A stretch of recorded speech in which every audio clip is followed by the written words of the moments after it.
Saturday, August the 12th, Arlingtonian Day.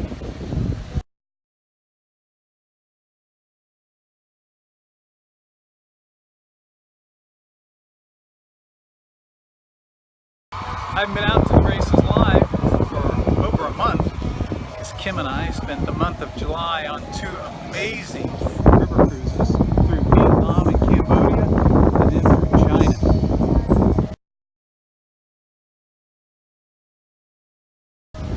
Many amazing experiences, including climbing the Great Wall of China and climbing to the top of the Templars of Angkor Wat. But hey, today we're racing. The first race at Gulfstream was a claiming event going 8.5 furlongs on the turf. I like number 3, Peace Points. Came off the rail, turning for home. Stretch duel. As they run to the top of the stretch, they move past 3/4 in 1:11 and 4, and Hopetown and Jaramillo up to take the lead. Big Money Machine in the yellow blinkers swings to the crown of the course to make a say. Then between horses, Peace Points now working into the clear. It's Peace Points and Hopetown with Big Money.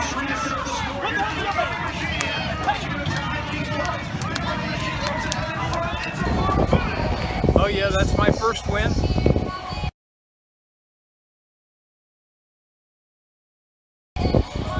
First at Monmouth, here to the left, number 4 just looked tons the best.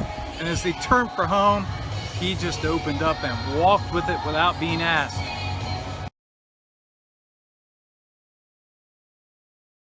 As my second win, and I came right back at Monmouth in their second race, where I like number 5, Battletail. He tracked on the inside to the top of the stretch, drew off as much the best as the 8-5 favorite.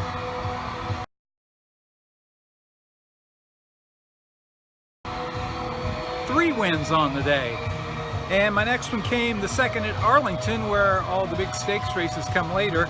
This was a non-winners of 2, and number 6, Goodbye Greg. Looked to be much the best and looked to be the lone speed. He was pressed into the turn, and then the jockey let him go. Tripled the bet on my 4th win.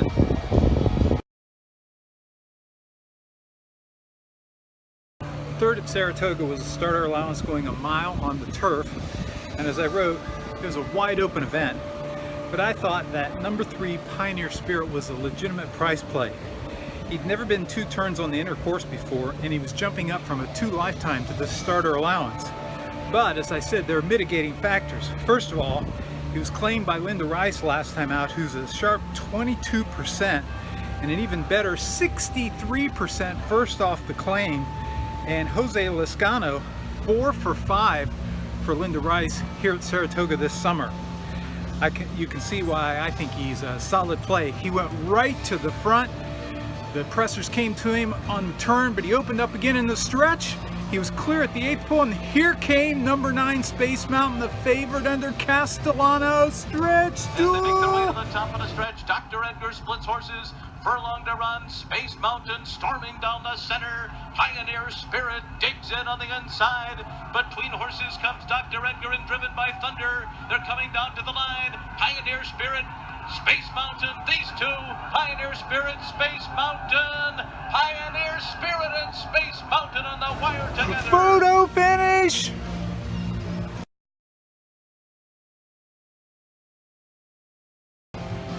Oh yeah, doubled the bet, got back over $50. Nice on my 5th win.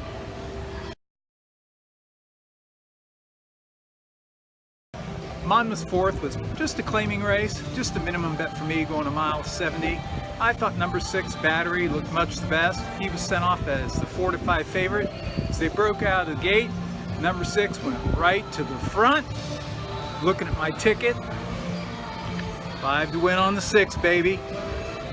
And then Frank Miramati, the announcer, said, and so Over the Limit is clear on the lead. I'm like, what? And then the numbers flash up, and oh no, my ticket's on number 6, Over the Limit. Number 5, Battery, is 4-5. They turn for home. Over the Limit's clear on the lead.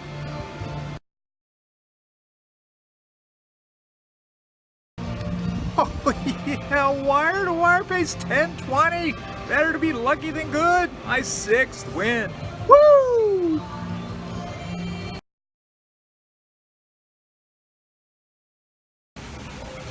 Next up was the third at Canterbury. I've been playing Canterbury this week because next weekend I will be in Minnesota with my good buddy Jim Anderson.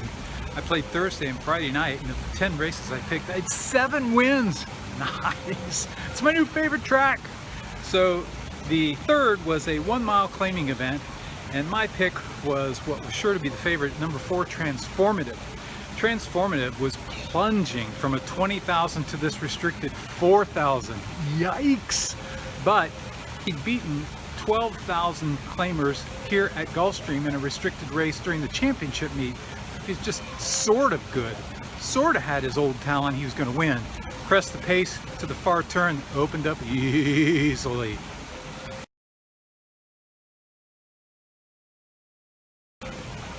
Win number 7. The fourth at Saratoga was the first of their features. It was the Grade 2 Adirondack for 2-year-old fillies. Do you have to look anywhere else but Todd Butcher? Number 1, Pure Silver, was 2 for 2, the only multiple winner in the field, and had won a state bred stakes already. Was pressed in the far turn by a long shot. Johnny V asked her the question, can you open up in the stretch? 45.48 half mile. Behind them is Sly Roxy, and Southampton Way comes wide. They're into the stretch. Pure Silver off the turn in front. Sly Roxy angles to the outside. Then Limited View. Southampton Way down the center, but it's still Pure Silver.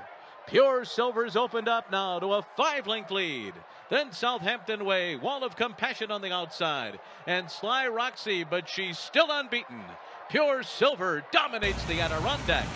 Oh yeah, doubled the bet, cash for nearly $30 on my 8th win of the day.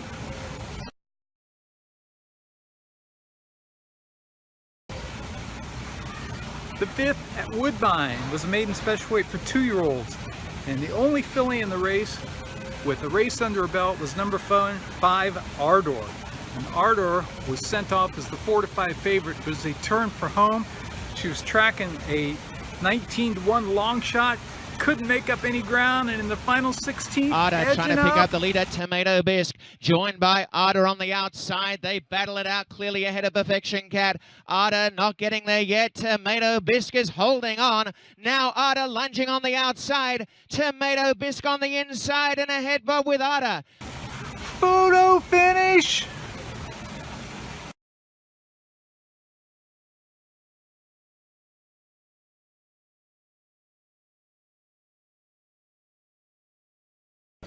After picking up my 9th win at Woodbine, the next bet was the 6th at Gulfstream. Maiden special weight going 7 furlongs for 2-year-olds.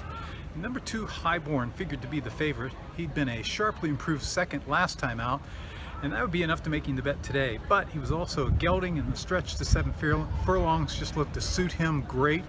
And I just thought he was just too quick for these. Right to the front. To the top of the stretch. Highborn has the lead and the race to win or lose. Maru's Raven not going away without a fight. Transistor in the yellow blinkers works into the clear as they're at the top of the stretch. Up front, it's Highborn and jockey Edgar Zayas. He shakes him up for the drive and he opens up.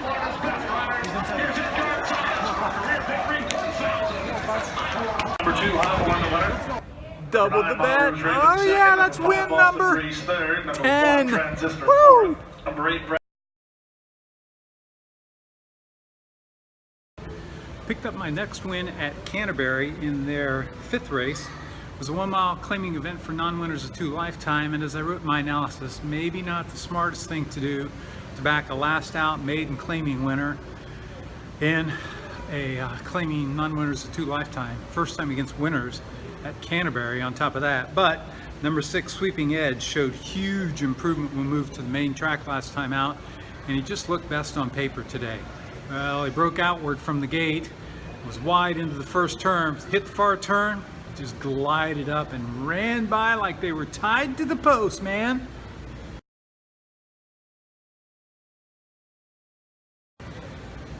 Cash for almost $16, and I had my next winner.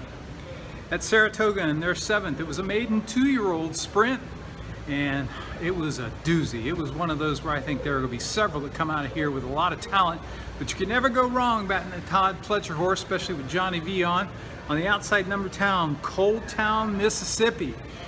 Dueled through the turn into the stretch, Heads up, heads down. Swings up on the outside, 3 wide. Wyattstown waits for a place to go. Riding the rail to the top of the stretch. My Chinomato still there. Colton, Mississippi now draws up alongside. Roaming Union on the attack on the outside. Wyattstown's coming on. Cold Truth has made a big run too. Down the center of the track into the final furlong. Roaming Union has taken the lead. Colton, Mississippi fights on the inside. Wyattstown is closing but running on the ground. They're coming to the wire. It's going to be a photo that goes. Photo finish.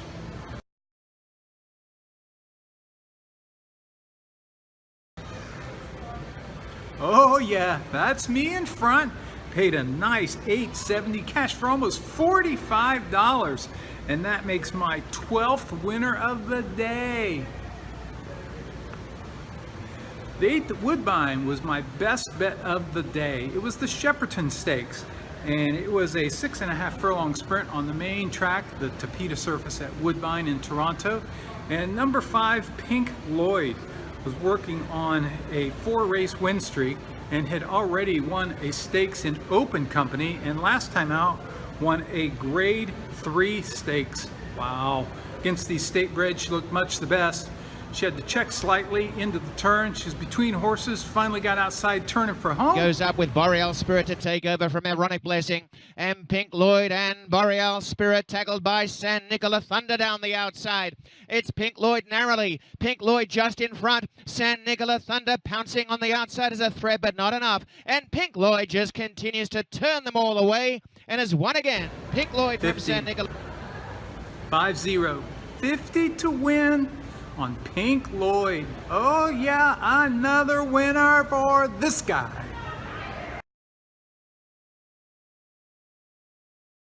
The bet of the day, Pink Lloyd, 50. 50 to win. Woo-hoo.